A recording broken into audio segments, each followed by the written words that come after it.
ಕುತೂಹಲ ಕೆರಳಿಸಿದಂತಹ ವಿಜಯನಗರ ಕ್ಷೇತ್ರ ಮತ ಎಣಿಕೆ ಗೊಂದಲದ ಬಗ್ಗೆ ಕೋರ್ಟ್ ತೀರ್ಪು ಏನಾಗಲಿದೆ ಎನ್ನುವಂತಹ ಪ್ರಶ್ನೆ. ಹಾಯ್ ಹಲೋ ನಮಸ್ಕಾರ, ನೀವು ನೋಡ್ತಾ ಇದ್ದೀರಾ ಸ್ಪೀಡ್ ನ್ಯೂಸ್. ನಾನು ಕಾವ್ಯ ಹೆಗಡೆ.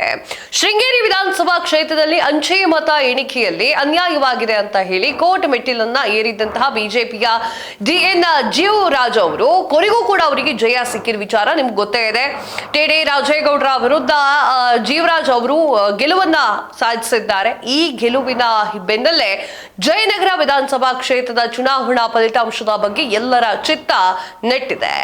ಏನಾಗಿತ್ತು ಹಾಗಾದ್ರೆ ಜಯನಗರ ವಿಧಾನಸಭಾ ಕ್ಷೇತ್ರದಲ್ಲಿ ಅಂತ ನೋಡುವುದಾದ್ರೆ, ಜಯನಗರ ವಿಧಾನಸಭಾ ಕ್ಷೇತ್ರದಲ್ಲಿ ಫಲಿತಾಂಶ ಈಗಾಗಲೇ ನ್ಯಾಯಾಲಯದಲ್ಲಿದೆ. ಜಯನಗರದಲ್ಲಿ ಕಾಂಗ್ರೆಸ್ ಅಭ್ಯರ್ಥಿ ಸೌಮ್ಯ ರೆಡ್ಡಿ ಅವರು ಬಿಜೆಪಿ ಅಭ್ಯರ್ಥಿ KC ರಾಮಮೂರ್ತಿ ಅವರ ವಿರುದ್ಧ 16 ಮತಗಳ ಅಂತರದಲ್ಲಿ ಗೆಲುವನ್ನ ಸಾಧಿಸಿದ್ರು. CK ರಾಮಮೂರ್ತಿ ಅವರು 57,797 ಮತಗಳನ್ನ ಪಡೆದುಕೊಂಡಿದ್ದಾರೆ. ಹಾಗೆ ಕಾಂಗ್ರೆಸ್ನ ಸೌಮ್ಯ ರೆಡ್ಡಿ ಅವರು ಪಡೆದಿರುವಂತಹ ಮತ 57,781. ಈ ಮೂಲಕ ಗೆಲುವಿನ ಅಂತರ ಕೇವಲ 16 ಮತಗಳು ಅಷ್ಟೇ. ಆದರೆ ಅದನ್ನ ಪ್ರಶ್ನೆ ಮಾಡಿದಂತಹ ಸೌಮ್ಯ ರೆಡ್ಡಿ ಅವರು ಹೈಕೋರ್ಟ್ ಮೊರೆ ಹೋಗಿದ್ರು. ಇನ್ನು ಬಿಜೆಪಿ ಶಾಸಕ CK ರಾಮಮೂರ್ತಿ ಅವರ ವಿಜೇತರನ್ನಾಗಿಸಿ ಘೋಷಣೆ ಮಾಡಿದಂತಹ ಚುನಾವಣಾ ಆಯೋಗ ಕ್ರಮವನ್ನ ಪ್ರಶ್ನೆ ಮಾಡಿದಂತಹ ಸೌಮ್ಯ ರೆಡ್ಡಿ ಅವರು ನ್ಯಾಯಾಲಯದ ಮೆಟ್ಟಿಲನ್ನ ಏರಿದ್ರು. ಹಾಗಾದ್ರೆ ಜಯನಗರದ MLA ಕೂಡ ಚೇಂಜ್ ಆಗ್ತಾರಾ? ಇದೇ ಈಗಿರುವಂತಹ ಪ್ರಶ್ನೆ. 827 ಅಂಚೆ ಮತಗಳನ್ನ ಮರು ಎಣಿಕೆ ಮಾಡಲಿಕ್ಕೆ ಚುನಾವಣಾ ಆಯೋಗಕ್ಕೆ ನಿರ್ದೇಶನ ನೀಡಬೇಕು ಅಂತ ಹೇಳಿ ಅರ್ಜಿಯನ್ನ ಸಲ್ಲಿಕೆ ಮಾಡಲಾಗಿದೆ.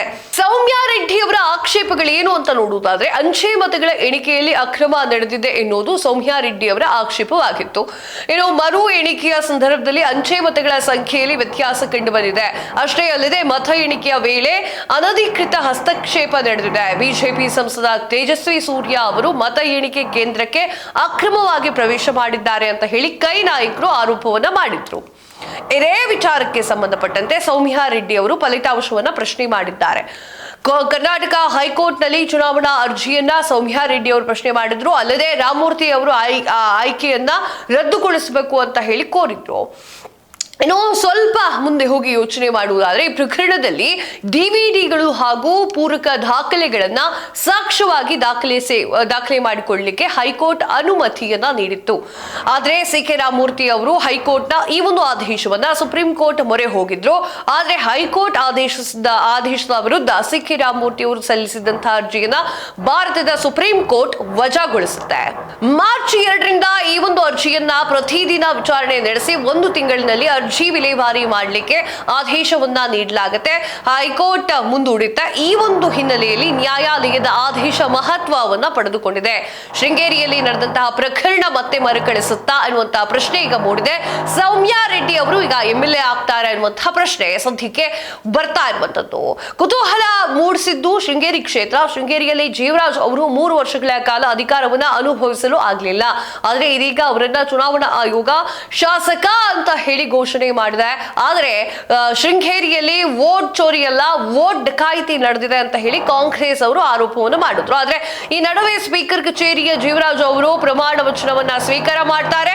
ಆದ್ರೆ ಇದೀಗ ಜಯನಗರದ ವಿಧಾನಸಭಾ ಕ್ಷೇತ್ರದಲ್ಲಿ ಏನಾಗಲಿದೆ ಎನ್ನುವಂತಹ ಕುತೂಹಲ ಈಗ ಎಲ್ಲರಿಗೂ ಕೂಡ ಕೆರಳಿದೆ. ಗೊತ್ತಿಲ್ಲ ಏನಾಗುತ್ತೆ ಅಂತ ಹೇಳಿ. ಸೌಮ್ಯ ರೆಡ್ಡಿ ಅವರು MLA ಆದ್ರೂ ಆಗಬಹುದು, ಕಾದ್ ನೋಡ್ಬೇಕು. ನಿಮ್ಗೆ ಏನಿಸುತ್ತೆ ಕಮೆಂಟ್ ಮೂಲಕ ತಿಳಿಸಿ. ಇದಾಗಿತ್ತು ಇವತ್ತಿನ ವಿಶೇಷ. ಮತ್ತಷ್ಟು ಸುದ್ದಿಗಳಿಗಾಗಿ ನೋಡ್ತಾ ಇರಿ ಸ್ಪೀಡ್ ನ್ಯೂಸ್. ಸುದ್ದಿ ನಿಮ್ಮದು, ಈಗ ನಮ್ಮದು.